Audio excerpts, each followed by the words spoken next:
Então, acho que tem uma questão interessante que se você olha o globo terrestre, a Terra é redonda, viu? É uma novidade que a gente precisa falar aqui. Tem que ver direito. Lembrar que...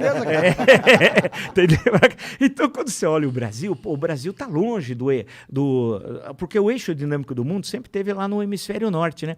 E nós estamos isolados aqui no continente, aqui no subcontinente, aqui da América do Sul. Mas teve um momento da história, esse que eu me referi anteriormente, que nós tínhamos uma presença, olha... anos 50, pega anos 50, Juscelino Kubitschek é presidente, o Brasil crescia em média de 7,5 ao ano durante o quinquênio dele, o Brasil vai ganhar pela primeira vez o Wimbledon com a Maria Esther Bueno, em 1960 ele ainda é o presidente, Éder Joffre é campeão mundial em Los Angeles de boxe, aí inaugura uma capital onde não tinha nenhuma cabana. Em 3 anos e meio você constrói uma cidade. E não é qualquer cidade. É uma cidade revolucionária, porque Brasília não tem referência nem urbanística, nem arquitetônica com nenhuma cidade da Europa do mundo ocidental. Você veja as colunas do Palácio da Alvorada, não tem as referências greco-romanas, como tem qualquer país da América ou da Europa. Aqui foi um outro mundo. Havia um otimismo tão grande que nós seríamos o país do terceiro milênio. Era o que se pensava à época. O cinema brasileiro foi o cinema novo, presença internacional, a música, a arquitetura, a literatura, nos esportes, o Brasil era moda. E onde a gente se perdeu? Aí, essa é a grande pergunta. Onde é que nós nos perdemos? Quando chega os anos 80, aquele modelo de crescimento durante a ditadura militar, o Brasil cresceu muito. Teve todos os horrores políticos, eu escrevi já sobre isso, tem um monte de coisa, mas tem o lado econômico, o Brasil nunca cresceu tanto como naquele período. Então, se você pega 1968, o pessoal fala que o milagre econômico é até 73, quando vem a primeira crise do petróleo. Mas é maior, é até 78. Então, de 68 a 78, o Brasil cresce a taxas altíssimas. E é aquele deslocamento campo-cidade, as cidades crescem também muito rápido, o país se industrializa. O Brasil foi, em 1980, era o maior parque industrial do hemisfério sul. A indústria representava 30% do PIB. Sabe quanto ela representa hoje? 9%.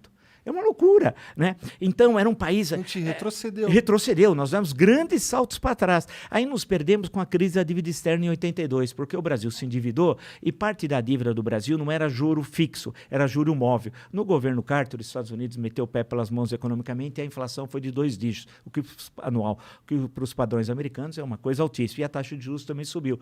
Então, e aí teve 2 choques de petróleo, 73 e em 79, quando o preço do petróleo aumentou muito e o Brasil importava 2/3 do que consumia.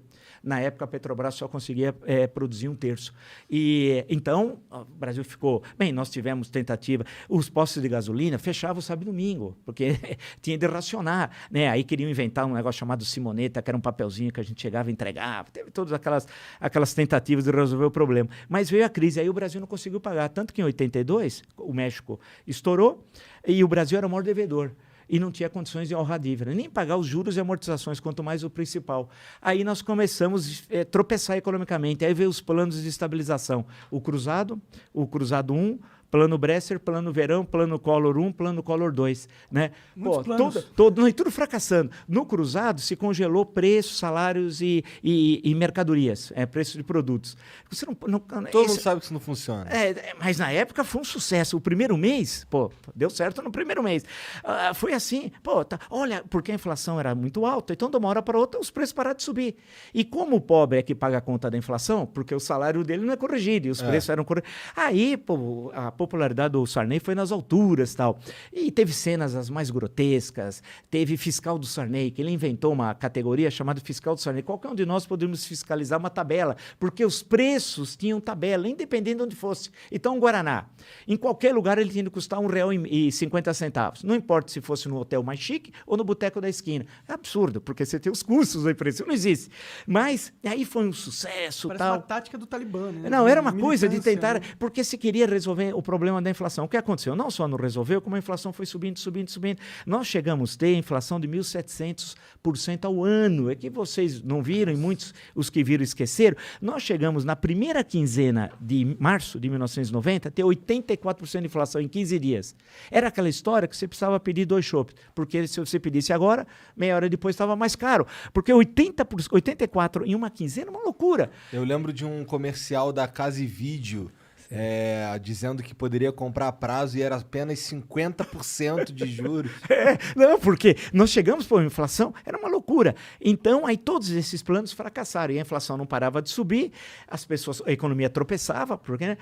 Mas mesmo assim as empresas funcionavam, o que mostra que o empreendedor brasileiro é nota 10. Porque você imaginou como é que você ia comprar do teu fornecedor, se a inflação a mensal muitas vezes era de 50%, você comprava aqui, mas na hora que você ia vender, já o preço já tinha subido. Então, você tinha dificuldades assim de controle de estoque, era uma coisa assim tenebrosa. Aí veio o governo Itamar Franco, que ninguém lembra, foi o melhor presidente dos últimos 50 anos do Brasil, o Itamar, durante 2 anos e meio, que ele era vice. Transição, inclusive. Período de transição, aí vem o Plano Real. Aí veio o Plano Real, que não tinha nada dessas maluquices de congelar isso. O Plano Collor não só congelou preço, mas congelou ativos financeiros. O que é o ativo? Conta corrente, poupança. Uhum. De uma hora para outra você não podia sacar nada.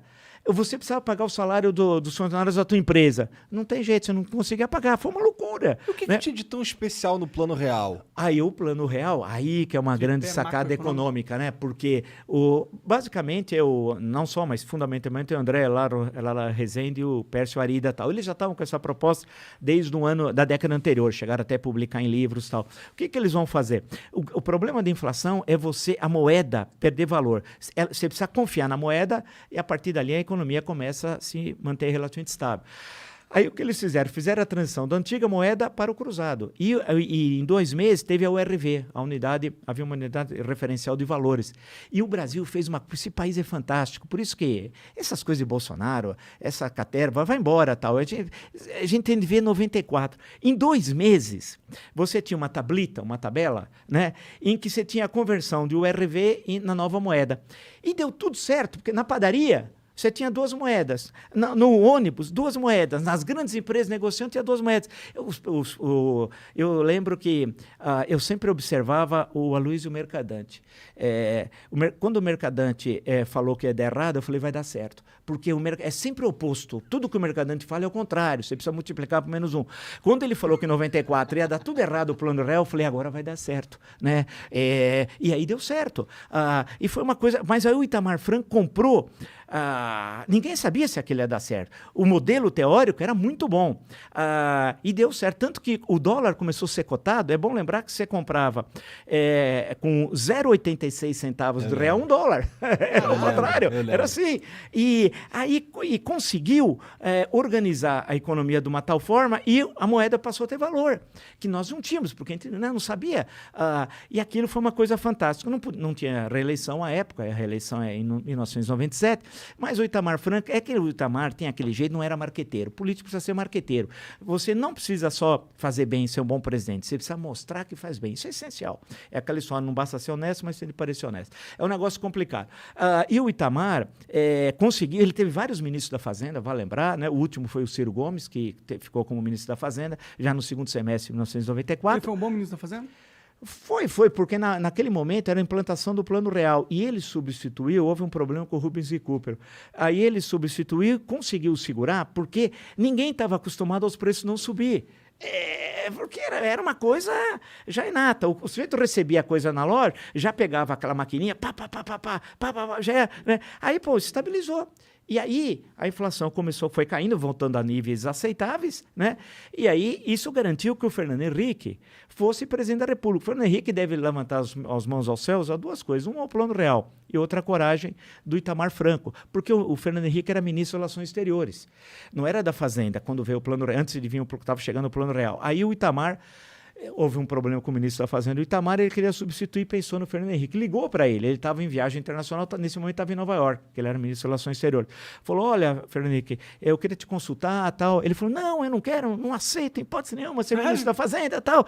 E o Itamar falou, mas aí tem um problema. Ele falou, qual? Já está no Diário Oficial, cara. Já saiu. Você não é mais ministro das Relações Exteriores. Você vai chegar aqui, você viajou, ministro das Relações Exteriores, você volta ministro da Fazenda. E aí começou a implantação do Plano Real, do qual, politicamente, ele acabou hiper favorecido, né? Tendo em vista que hoje, né? ele tinha dificuldade de ser, ele era senador, de ser reeleito deputado federal. Ele sabia que o Senado ele não tinha chance em 94. Tanto que no final de 83, ele falou, você é candidato a deputado federal, tal, aí veio o Plano Real, caiu no colo dele. A história é assim, a história é surpreendente, né? E aí ele em junho de 94, o Lula estava em primeiro disparado, né? E aí lança a candidatura dele e ele ganha no primeiro turno. E em 98, ganhou outra vez no primeiro turno, as 2 vezes do Lula. Mas fez um governo que, de um lado, teve essa estabilização em relação à inflação, mas foi muito pouco ativo no campo do desenvolvimento econômico. O Brasil cresceu muito pouco. Claro que ele teve crises internacionais, teve a crise da Rússia, a crise asiática, problemas complicados que a moeda nossa aqui teve de ser desvalorizada, teve momentos complicados de crises internacionais e o Brasil não tinha reservas monetárias suficientes para segurar ataque especulativo da moeda. Hoje o Brasil tem uma reserva imensa, que vem, inclusive, ainda desde os governos do PT. Então, você consegue assegurar caso tenha um ataque especulativo. Naquele momento não tinha. E aí ele termina o segundo governo melancolicamente, né, em 2002. Né? Se você for dar uma olhada no governo de 2002, até no Ministério, pega o segundo semestre, eu nem lembro os nomes, eu pego os nomes e falo, mas quem é esse cara? Né? Foi muito ruim. E aí vem as eleições de 2002 e o Brasil passa a seguir um outro caminho. Mas, finalmente, nós conseguimos vencer a inflação, que parecia que era impossível de vencê-la. Agora, claro que foi uma tremenda vitória, mas aí o país parou de crescer, o Brasil precisa crescer, né? E nós temos todas as condições.